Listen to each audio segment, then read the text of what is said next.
নয়, এই মুহূর্তে যদি জীবন চলে যায় তারপরে আমার কোনো আফসোস নাই। হযরতে বেলাল রাদিয়াল্লাহু তাআলা আনহুকে বারবার নির্যাতন করা হয়, নিপীড়ন করা হয়, কিন্তু দেখা যায় আল্লাহর পয়গম্বরের সাহাবী হযরত বেলাল রাদিয়াল্লাহু তাআলা আনহু কখনো হাতের ভিতর, দুই হাতের ভিতর রশি দিয়ে বাঁধা হয়, আবার কখনো দুই পায়ের ভিতর রশি দিয়ে বাঁধা হয়, কখনো মরুভূমির প্রান্তরে উত্তপ্ত বালু করার ভিতরে চিৎ করে রশি দিয়ে হেসরে হেসরে দেওয়া হয়। তারপরে বলে বারবার বলে তুমি ঈমান ছেড়ে দাও, ঈমান ছেড়ে দাও, ঈমান ছেড়ে দাও, ঈমান ছেড়ে দাও। কিন্তু আল্লাহর পয়গম্বরের সাহাবী বারবার বলে আহাদ আহাদ আহাদ আহাদ আহাদ, এই শব্দ তার জবান থেকে যায় না। এ বন্ধু, এত কষ্ট দেওয়ার পর এক সেকেন্ডের জন্য কিন্তু ঈমান ছাড়া নাই, ঠিক কিনা বলেন? এই ছিল হযরতে সাহাবায়ে কেরাম, আল্লাহর পয়গম্বরের সাহাবী। এ বন্ধু, এই কষ্ট দেখে হযরতে আবু বকর সিদ্দিক রাদিয়াল্লাহু তাআলা আনহু সহ্য করতে পারেন না। আবু বকর সিদ্দিক বলেন, হে বেলাল, তুমি আহাদ শব্দটা কাফের মুশরিকদের সামনে আস্তে আস্তে করে বলবা, তাহলে তোমার মারের সংখ্যা কমে যাবে। হযরত বেলাল বলেন, আমাকে যখন টর্চারিং করা হয়, আমাকে যখন আঘাত করা হয়, কখনো আবু জাহেল মারে, কখনো মক্কার যুবকরা মারে, কখনো উমাইয়া ইবনে কালব আমাকে নির্যাতন করে, টর্চারিং করে।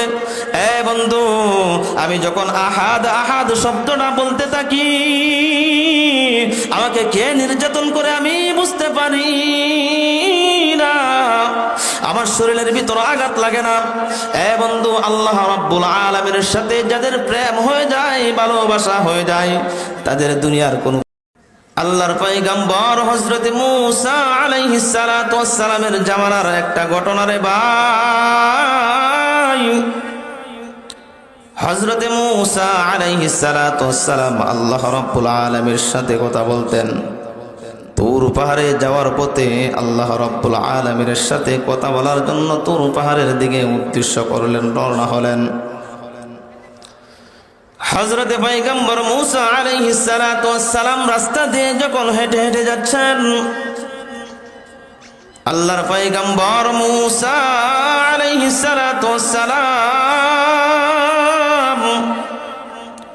ইতিমধ্যে দেখতে পাই আল্লাহ রাব্বুল আলামিনের একজন আশিক রাস্তার পাশে বসে আল্লাহ রাব্বুল আলামিনের জিকির করতে আছে, ইল্লাল্লাহ ইল্লাল্লাহ আল্লাহ আল্লাহ। হযরতে মূসা আলাইহিস সালাতু ওয়াস সালাম এই আল্লাহর আশিকের কাছে যখন যাইলেন, যাওয়ার পর শরীরের চতুর্পাশে বিষাক্ত পোকা তাকে বিভিন্নভাবে আক্রান্ত করতেছে। আল্লাহর পয়গম্বর মূসা আলাইহিস সালাতু ওয়াস সালাম এই দৃশ্য দেখার পর আশ্চর্য হয়ে গেলেন। আরে ভাই, বুঝতে পারলাম না কি কারণ এত পোকা আপনাকে দংশন করতেছে, কিন্তু একটাবারের জন্য আমি দেখতেছি না, একটাবারের জন্য আপনি আল্লাহ রাব্বুল আলামিনের কাছে নাশুকরিয়া বান্দা হন নাই। হযরত পয়গম্বর মূসা আলাইহিস সালাতু ওয়াস সালাম যখন ডাক দিয়ে জিজ্ঞাসা করলেন, কে রে আল্লাহর বান্দা,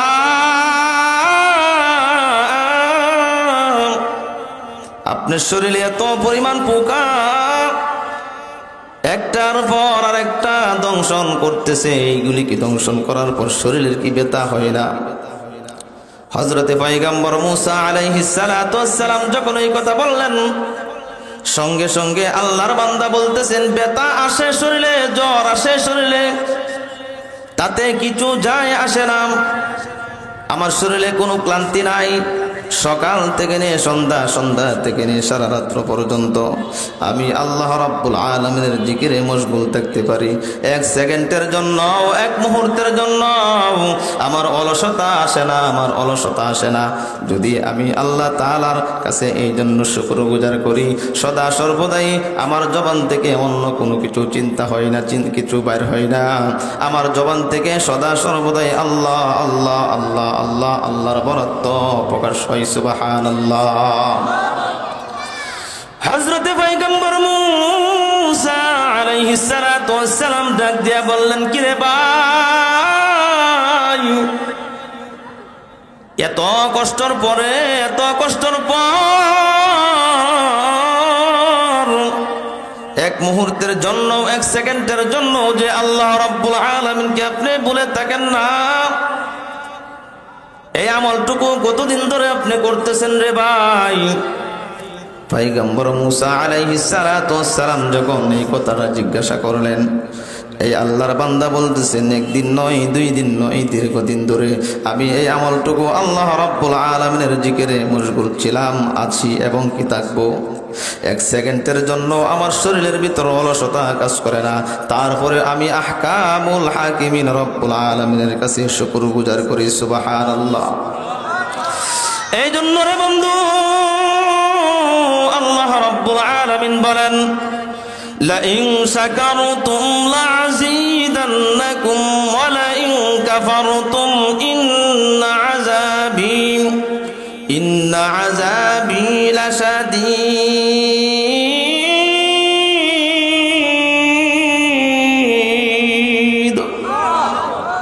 এই জন্য বারবার আল্লাহ রাব্বুল আলামিনের শুকরগুজার করেন। আল্লাহর পয়গম্বর মূসা আলাইহিস সালাতু ওয়াস সালাম যখন এই কথা বললেন, কতদিন ধরে আপনি জিকির করতেছেন, তিলাওয়াত করতেছেন, আল্লাহ রাব্বুল আলামিনের তাসবিহ জপতেছেন। আল্লাহ রাব্বুল আলামিনের পয়গম্বরের সাথে বলেন, দীর্ঘদিন যাবত আপনার দিলের ভিতর কি তামান্না, কি আশা, কি আকাঙ্ক্ষা একটু জানতে পারি কি? আল্লাহর পয়গম্বর মূসা আলাইহিস সালাতু ওয়াস সালাম যখন এই কথাটা জানতে চাইলেন, আল্লাহর বান্দা বলেন, আমার দুইটা দিলের ভিতর তামান্না। এক নাম্বার তামান্না হলো, উলামায়ে কেরামদের মুখে শুনে আসছি, এই জামানার নাকি হযরত মূসা পয়গম্বর নামে একজন পয়গম্বর দুনিয়াতে আসবে। এই পয়গম্বরকে দেখার জন্য এক নাম্বার দিলের ভিতর তামান্না রে বন্ধু। আল্লাহর পয়গম্বর মূসা আলাইহিস সালাতু ওয়াস সালামকে দেখার জন্য মনটা বিশাল পাগল পারা মনটা দেওয়ানা রে বন্ধু।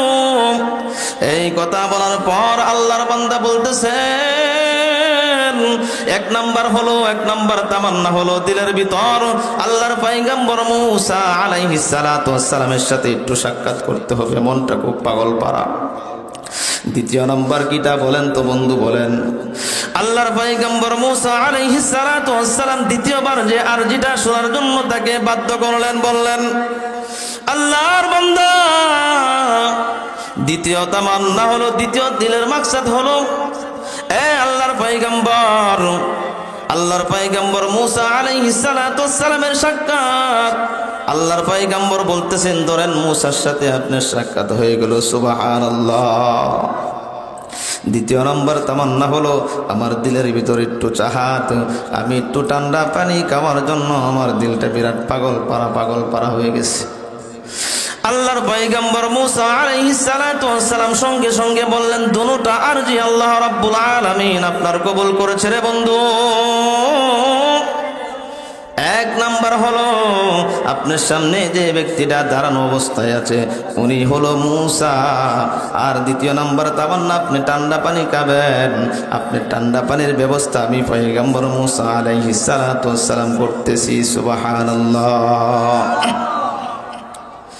আল্লাহর পয়গম্বর হযরত মূসা আলাইহিস সালাতু ওয়াস সালাম পানি আনার জন্য যখন যান, পানি এনে এসে দেখে এই আল্লাহর বান্দা দুনিয়ার জমিনে আর জীবিত নাই, এমন ভাবে মারা গেছে, আল্লাহ রাব্বুল আলামিনের পক্ষ থেকে ফয়সালা হয়ে গেছে রে বন্ধু। জংলার সিংহ ভারীরা তাদের শরীরটাকে কত বিক্ষত করে ছিঁড়ে বেড়ে একবারে দুনিয়ার জমিন থেকে চিরদিনের জন্য বিদায় করে দিয়েছেন আল্লাহর পয়গম্বর হযরতে মূসা আলাইহিস সালাতু ওয়াস সালাম আল্লাহ রাব্বুল আলামিনের কাছে বলতেছেন, ওগো মাবুদ, তোমার বন্ধুদের সাথে তুমি এই সব আচরণ করো, না জানি নাফরমানদের সাথে কি রকম আচরণ তুমি করতে পারো গো আল্লাহ। এই কথা বলে আল্লাহর পয়গম্বর এখান থেকে চলে যায়। আল্লাহ রাব্বুল আলামিন হযরতে মূসা পয়গম্বরকে জানিয়ে দিলেন, কে মূসা, এ আল্লাহর বান্দা একদিন নয়, 2 দিন নয়, 3 দিন নয়, 400 বছর ধরে আমি রব্বুল আলামিনের জিকিরে মশগুল ছিলাম। 400 বছর ধরে আমি এই আল্লাহর বান্দাকে খাবারের ব্যবস্থা করলাম, পানির ব্যবস্থা করলাম, সবকিছুর ব্যবস্থা করলাম, কিন্তু ইতিমধ্যে তোমার কাছে পানি চাইলো কেন? এইটা আমি বরদাস্ত করতে পারি নাই, এইটা আমি বরদাস্ত করতে পারি নাই। যেহেতু 400 বছর পর্যন্ত আমি পানির ব্যবস্থা করলাম, খাবারের ব্যবস্থা করলাম, সবকিছুর ব্যবস্থা করলাম, আজকে তোমার কাছে কেন পানি চাইলো? আমার সাথে সে কি করলো? শরীক করলো। তাকে এই জন্য আমি বরদাস্ত করতে পারি নাই। এই জন্য আল্লাহর পক্ষ থেকে আমি অর্ডার দিয়ে দিয়েছি আজরাইল আলাইহিস সালাতু ওয়াস সালামকে, যাও যাও যাও, এমন জায়গার ভিতর এমন একটা বান্দার জানটা কবজ করে তুমি নিয়ে আসো। একান থেকে স্পষ্ট হয়ে গেল রগাউসিয়ার মুসলমান, নারায়ণগঞ্জের বুলতার মুসলমান, আল্লাহ রাব্বুল আলামিনের পক্ষ থেকে যা কিছু হয় সব কিছুই ভালো হয়, ঠিক কিনা বলেন? দুনিয়ার কোনো মানুষ কিছু করতে পারে না, নেতা বলেন, কেতা বলেন, এই বলেন, সেই বলেন, কারো কোনো পাওয়ার নাই করার মতো। দীর্ঘদিন আমরা জেল, জুলুম, নির্যাতন, অত্যাচার, নিপীড়ন একদিন নয়, 2 দিন নয়, দীর্ঘদিন পর্যন্ত আমরা ভোগ করেছি। কিন্তু আল্লাহ যদি বাঁচিয়ে রাখেন, যে কোনো মূল্যে বাঁচিয়ে রাখতে পারেন, ঠিক কিনা বলেন? এই জন্য প্রথম নাম্বার কথা হলো আল্লাহর সাথে কাউকে শরীক করা যাবে না। আমার সন্তান যদি বিদেশের জমিনে না থাকতো, আমি খাইতে পারতাম না, চলতে পারতাম না। কথাটা কি সত্য না মিথ্যা? বন্ধু, এই বলতা গাউসিয়ার মার্কেটের ভিতর যদি 5 তলা বাসা না থাকতো, আমি ভাড়া কোথায় থেকে পাইতাম? কিভাবে চলতাম? কিভাবে খাইতাম? একবারে গলত কথা, একবারে মিথ্যা কথা, ঠিক কিনা বলেন? আল্লাহ রাব্বুল আলামিন যাকে খাওয়ান, একটা অসহায় দরিদ্র মানুষকেও আল্লাহ রাব্বুল আলামিন বাদশাহীর চেয়ারের ভিতর বসাইয়া আল্লাহ রাব্বুল আলামিন রিজিকের ফয়সালা করতে পারেন কি পারেন না? আওয়াজ দিয়ে বলেন। এই জন্য কার কাছে তালাশ করতে হবে? আল্লাহ রাব্বুল আলামিনের কাছে তালাশ করতে হবে। রিজিকের তালাশ কার কাছে করতে হবে? আল্লাহ রাব্বুল আলামিনের কাছে করতে হবে, ঠিক কিনা বলেন? এই জন্য রে বন্ধু আমার, তিলাওয়াত কিতাবের ভিতর আল্লাহ রাব্বুল আলামিন বলেন, ইন্নাল্লাযীনা আমানু ওয়া আমিলুস সালিহাতি কানাত লাহুম জান্নাতুল ফিরদাউসি নুজুলা। আল্লাহ রাব্বুল আলামিন বলেন, ইন্নাল্লাযীনা আমানু, নিশ্চয়ই যারা ঈমান আনবে, সৎ কাজ করবে, নেক আমল করবে, তাদেরকে আমি আল্লাহ রাব্বুল আলামিন জান্নাতুল ফিরদাউসের মালিক বানায় দিব। সুবহানাল্লাহ। এখন প্রশ্ন হলো রে আমার বন্ধুগণ, রাসূল কারীম সাল্লাল্লাহু আলাইহি ওয়াসাল্লাম হাদিসের ভিতর বলেন, আদ-দুনিয়া সিজনুল মুমিনিন ওয়া জান্নাতুল কাফিরিন। এই নীল আকাশের নিচে জমিনের উপরে আল্লাহর পয়গম্বর বলেছেন, দুনিয়াটা হলো মুমিনের জন্য জেলখানা, আর ইমানদার, দুনিয়াটা হলো ইমানদারের জন্য জেলখানা, আর ইহুদি নাসারা তাদের জন্য দুনিয়াটা হবে জান্নাতখানা, ঠিক কিনা বলেন? আমরা বিগত দীর্ঘদিন পর্যন্ত আমরা দেখতে পেরেছি মুমিনের জন্য যে জেলখানা, এইটা দীর্ঘ 16 বছর পর্যন্ত কিন্তু আমরা রেজাল্ট পেয়েছি, প্রমাণ পেয়েছি, ঠিক কিনা বলেন? কত আল্লাহর ওয়ালা, আল্লাহর ওয়ালিদেরকে, আল্লাহর পেয়ারা বান্দাদেরকে একদিন নয়, 2 দিন নয়, 3 দিন নয়, সপ্তাহ পর সপ্তাহ, মাসের পর মাস, বছরের পর বছর কারা নির্যাতিত, কারা বন্দী হয়ে তারা কষ্ট করতে হয়েছে, ঠিক কিনা বলেন? রাকে আল্লাহ মারকে যারা নির্যাতন করেছে, নিপীড়ন করেছে, আজকে ইতিহাসের পাতা তালাশ করলে দেখা যায় কাউকেও খুঁজে পাওয়া যাবে না। এক একজন এক একভাবে ছত্রভঙ্গ হয়ে তাদের নাম থাকবে না, কোনো এক পর্যায়ে তাদের নিশানাও থাকবে না। হযরত উলামায়ে কেরামদেরকে আল্লাহ রাব্বুল আলামিন 1500 বছর আগেও বিজয় দান করেছিলেন। 1500 রাব্বুল আলামিন মুসলমান ইমানদারদেরকে আল্লাহ রাব্বুল আলামিন বিজয় দান করবেন, ঠিক কিনা বলেন?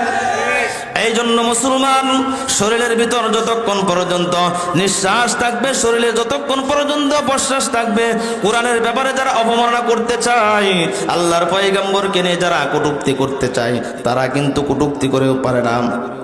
আজকে এখান থেকে আমি একটা স্পষ্ট পয়গাম দিতে চাই। টেপনার থেকে, তেতুলিয়া, রূপসা থেকে, পাতরিয়া, আল্লাহর কোরআনকে নিয়ে যারা অবমাননা করবে, আল্লাহর পয়গম্বরদেরকে নিয়ে যারা অবমাননা করবে, নীল আকাশের নিচে জমিনের উপরে মুসলমানদের শরীরে বিন্দু থেকে বিন্দু পরিমাণ রক্ত থাকতে মুসলমানরা বসে থাকতে পারে না, ঠিক কিনা বলেন? একবার নয়, দুইবার নয়, লক্ষ্য করে দেখুন রে বন্ধুগণ, আল্লাহ রাব্বুল আলামিন পবিত্র কুরআনুল কারীমের ভিতর বলেন, ইন্নাল্লাযীনা আমানু ওয়া আমিলুস সালিহাত, যারা ঈমান আনবে তাদেরকে জেল, জুলুম, নির্যাতন, অত্যাচার, নিপীড়ন তাদের ভোগ করতেই হবে, ঠিক কিনা বলেন? হযরতে বেলাল রাদিয়াল্লাহু তাআলা নূর দিকে তাকান, হযরতে কাব্বাব রাদিয়াল্লাহু তাআলা নূর দিকে তাকান রে মুসলমান। ঈমান আনার কারণে হযরতে বেলাল রাদিয়াল্লাহু তাআলা কত নির্যাতন, নিপীড়ন হতে হয়েছে, ঠিক কিনা বলেন? হযরতে বেলাল রাদিয়াল্লাহু তাআলা যখন ইসলাম গ্রহণ করলেন, ইসলাম গ্রহণ করার কারণে তার মুনিব ছিলেন উমাইয়া ইবনে কালব, মহিলা একজন মানুষ, উমাইয়া ইবনে কালব। তার মুনিবে যখন শুনতে পেরেছে বেলাল নাকি আল্লাহর পয়গম্বরের কাছে যায় আর আসে, যাওয়া আসা করে, কি কারণ বুঝতে পারলাম না, কি কারণ? এ বেলাল, তুমি নাকি ইসলাম ধর্ম গ্রহণ করেছ, তুমি নাকি কালিমা পড়েছ রে বেলাল। কালিমা গ্রহণ করার কারণে কি নির্যাতন তোমার ভোগ করতে হবে, তুমি কি জানো কিনা রে বেলাল? এই কথা শোনার পর হযরতে বেলাল রাদিয়াল্লাহু তাআলা আনহু বলেন, আমি জানি না কালিমা ইসলাম ধর্ম গ্রহণ করার কারণে আমার কি নির্যাতন, নিপীড়ন হইতে হয়, কিন্তু আমি জানি আমার আল্লাহ এক, আমি ধর্ম এনেছি, আমি ইসলাম ধর্ম গ্রহণ করেছি, আল্লাহর উপর বিশ্বাস করেছি, আমি কালিমা পড়েছি, মুসলমান হয়েছি, এইটা আমার সিদ্ধান্ত, এইটা দুনিয়ার কোনো মানুষের সিদ্ধান্ত নয়। এই মুহূর্তে যদি জীবন চলে যায় তারপরে আমার কোনো আফসোস নাই। হযরতে বেলাল রাদিয়াল্লাহু তাআলা আনহুকে বারবার নির্যাতন করা হয়, নির্যাতন করা হয়, নিপীড়ন করা হয়, কিন্তু দেখা যায় আল্লাহর পয়গম্বরের সাহাবী হযরত বেলাল রাদিয়াল্লাহু তাআলা আনহু কখনো হাতের ভিতর, দুই হাতের ভিতর রশি দিয়ে বাঁধা হয়, আবার কখনো দুই পায়ের ভিতর রশি দিয়ে বাঁধা হয়, কখনো মরুভূমির প্রান্তরে উত্তপ্ত বালু করার ভিতরে চিৎ করে রশি দিয়ে হেসরে হেসরে নেওয়া হয়। তারপরে বলে, বারবার বলে, তুমি ঈমান ছেড়ে দাও, ঈমান ছেড়ে দাও, ঈমান ছেড়ে দাও, ঈমান ছেড়ে দাও, কিন্তু আল্লাহর পয়গম্বরের সাহাবী বারবার বলে আহাদ, আহাদ, আহাদ, আহাদ, আহাদ, এই শব্দ তার জবান থেকে যায় না। এ বন্ধু, এত কষ্ট দেওয়ার পর এক সেকেন্ডের জন্য কিন্তু ঈমান ছাড়া নাই, ঠিক কিনা বলেন? এই ছিল হযরতে সাহাবায়ে কেরাম, আল্লাহর পয়গম্বরের সাহাবী। এ বন্ধু, এই কষ্ট দেখে হযরতে আবু বকর সিদ্দিক রাদিয়াল্লাহু তাআলা আনহু সহ্য করতে পারেন না। আবু বকর সিদ্দিক বলেন, হে বেলাল, তুমি আহাদ শব্দটা কাফের মুশরিকদের সামনে আস্তে আস্তে করে বলবা, তাহলে তোমার মারের সংখ্যা কমে যাবে। হযরত বেলাল বলেন, আমাকে যখন টর্চারিং করা হয়, আমাকে যখন আঘাত করা হয়, কখনো আবু জাহেল মারে, কখনো মক্কার যুবকরা মারে, কখনো উমাইয়া ইবনে কালব আমাকে নির্যাতন করে, টর্চারিং করে। এ বন্ধু, আমি যখন আহাদ আহাদ শব্দটা বলতে থাকি, আমাকে কে নির্যাতন করে আমি বুঝতে পারি না, আমার শরীরের ভিতর আঘাত লাগে না। এ বন্ধু, আল্লাহ রাব্বুল আলামিনের সাথে যাদের প্রেম হয়ে যায়, ভালোবাসা হয়ে যায়, তাদের দুনিয়ার কোনো প্রয়োজন নাই, ঠিক কিনা বলেন? তাদের দুনিয়ার কোনো প্রয়োজন নাই। এইভাবে অনেক ঘটনা রয়েছে রে বন্ধু। হযরত আব্দুল্লাহ ইবনে হুযাইফা রাদিয়াল্লাহু তাআলা আনহু ইসলামের জন্য কত কষ্ট করেছেন, তাকে তাকে অফার দেওয়া হয়েছে, এ আব্দুল্লাহ তুমি আমার খ্রিস্টান ধর্মের ভিতর চলে আসো। রোম সম্রাট বলে তুমি আমার খ্রিস্টান ধর্মের ভিতর চলে আসো, মুসলমান ধর্ম ত্যাগ করো, অর্ধেকটা রাজত্বর মালিক তোমাকে আমি বানিয়ে দিব, আমার সুন্দরী কন্যাকে তোমার কাছে বিবাহ দিয়ে দিব। আমি যখন দুনিয়ার জমিন থেকে চলে যাব রে বন্ধু, এই সমস্ত রাজপ্রাসাদের মালিক আমি তোমাকে বানাইয়া দিব। আব্দুল্লাহ ইবনে হুযায়ফা রাদিয়াল্লাহু তাআলা আনহু বলেন, না না না, মুসলমান এমন একটি জাতি, মুসলমান এমন একটি জাতি, কখনোই টাকার কাছে মুসলমান বিক্রি হয় না, টাকার কাছে মুসলমান বিক্রি হয় না। রুমের কুকুর, তুই স্পষ্ট শুনে রাখলে কুকুর, মুসলমান টাকার কাছে বিক্রি হয় না। বন্ধু যখন এই কথা বললেন, সেনাবাহিনীদেরকে বলা হলো, রে বন্ধু এই আব্দুল্লাহ ইবনে হুযায়ফা রাদিয়াল্লাহু তাআলা আনহুকে কারাবন্দী করো, জেলখানার ভিতর ঢুকাইয়া দাও। আর সাথের সঙ্গী সাথীদেরকে একটা একটা করে জ্বলন্ত আগুনের উপর এই তেলের কড়াইয়ের ভিতর জ্বলন্ত মানুষটাকে তেলের ভিতর ঢেলে দাও। ঢেলে দেওয়ার পর গোশত শরীর থেকে খুলে যায়, মাংস শরীর থেকে খুলে যায়। আর আব্দুল্লাহ ইবনে হুযায়ফা রাদিয়াল্লাহু তাআলা আনহুকে জেলখানার ভিতর রাখা হয়। একদিন নয়, 2 দিন নয়, 3 দিন নয়, দীর্ঘদিন হয়ে যায়, খাবারের কোনো সময় নাই, খাবার দেওয়া হয় না, পানি দেওয়া হয় না। কোনো ঘটনাক্রমে আমার বন্ধুগণ পানি হিসাবে মদ 1 বোতল দিয়েছে, খাবার হিসাবে শুয়োরের গোশত দিয়েছে, কিন্তু পানিও খাই নাই, মদও খাই নাই, শুয়োরের গোশত খাই নাই। কয়েদি যখন খাবার নিয়ে যায় বলতেছে এই খাবার আমরা খাই না, মুসলমানরাই নাপাক খাবার কখনোই খাইতে পারে না। শরীরে যদি 1 বিন্দু থেকে বিন্দু পরিমাণ নিঃশ্বাস থাকে, তারপরেও এই মুসলমান 1 দিন নয়, 2 দিন নয়, দীর্ঘদিন যদি অনাহারে থাকে, তারপরেও এই খাবার আমরা খাইতে পারি না। এই ছিল হযরতে আব্দুল্লাহ ইবনে হুযায়ফার ঈমান রে বন্ধু। আর বর্তমান সময়ে আমাদের ঈমান 5 টাকার একটি চার কাছে আমরা 1 বার নয়, 2 বার নয়, দৈনন্দিন 5-7 বার 10 বার আমরা বিক্রি হয়ে যাই, ঠিক কিনা বলেন, ঠিক কিনা? ঈমান কার ঈমানের মতো ঈমান আনতে হবে? কথা বলেন, কার ঈমানের মতো? আব্দুল্লাহ ইবনে হুযায়ফার মতো ঈমান ধারণ করতে হবে। হযরত ইব্রাহিম আলাইহিস সালাতু ওয়াস সালামের ঈমানের মতো ঈমান পুক্তা করতে হবে, ঠিক কি না? বর্তমানে সামনে নির্বাচন আসতেছে না, দেখবেন যে বুট একটা, বুট কয়টা বিক্রি করব 5 জায়গায়, আছে না এরকম? এই সাইজের মুসলমান আছে না? যারা মুসলমান তারা 5 টাকার চার কাছে তাদের ঈমান বিক্রি করতে পারে না, ঠিক কিনা বলেন? ঈমানের অনেক দাম, ঈমানের অনেক দাম, এটা বলে বুঝিয়ে শেষ করা যাবে না।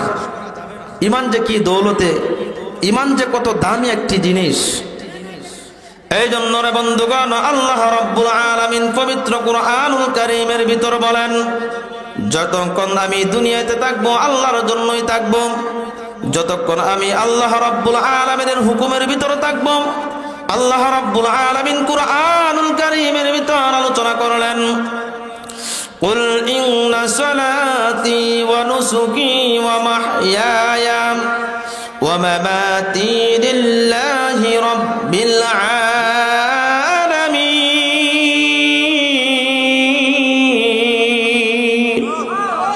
আল্লাহ রাব্বুল আলামিন বলেন, কুল হে হাবিব, হে রাসূল, আপনি জানিয়ে দেন, আমার নামাজ, আমার কুরবানি, আমার বেঁচে থাকা, আমার মরে যাওয়া সব কিছু হতে হবে কার জন্য? আওয়াজ দিয়ে বলেন, একমাত্র লিল্লাহি রাব্বিল আলামিন।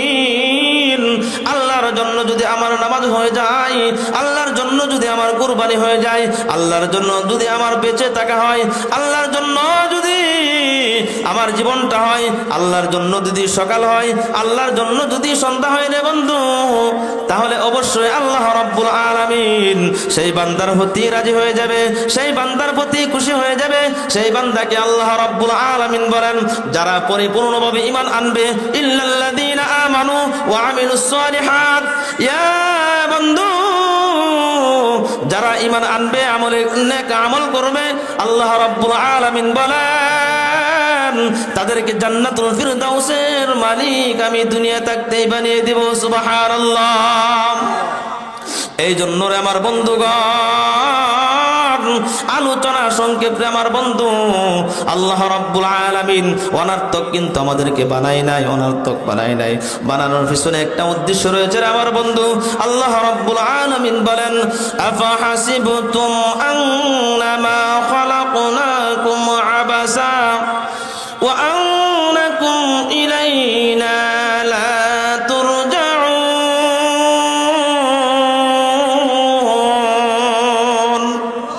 আল্লাহ রাব্বুল আলামিন আমাকে আপনাকে বানানোর পিছনেও কিন্তু একটা উদ্দেশ্য রয়েছে, ঠিক কিনা বলেন? আল্লাহ রাব্বুল আলামিন অন্য আয়াতের ভিতর বলেন, ওয়ামা খালাকুতুল জিন্না ওয়াল ইনসা ওয়ামা খালাকুতুল জিন্না ওয়াল ইনসা ইল্লা লিয়াবুদুন।